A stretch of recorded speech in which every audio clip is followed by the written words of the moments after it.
சிவாய. நினைப்பதொன்று கண்டிலேன் நீயலாது வேறிலை.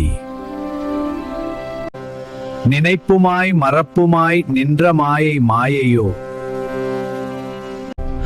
அனைத்துமாய் அகண்டமாய் அனாதிமுன் அனாதியாய்,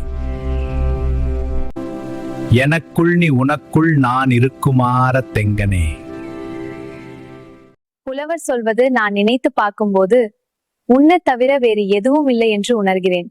மேலும் உலகத்தில் இருக்கும் எல்லாவற்றிலும் இறைவனின் இருப்பே அடிப்படை. நாம் நினைப்பதும் மறப்பதும் எல்லாம் மாயையின் விளைவு. மனிதன் உண்மையை மறந்து உலக விஷயங்களில் சிக்கிக்கொள்வது மாயையின் செயலாக கூறப்படுகிறது.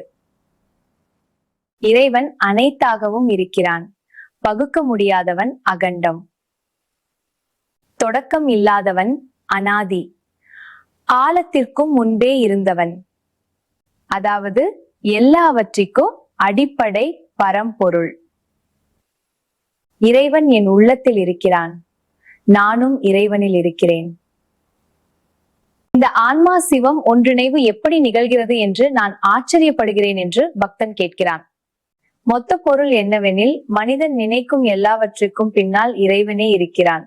நினைவும் மறதியும் மாயையின் விளைவு. தொடக்கம் இல்லாத பரம்பொருள் எல்லாவற்றிலும் நிறைந்திருக்கிறது அந்த இறைவன்.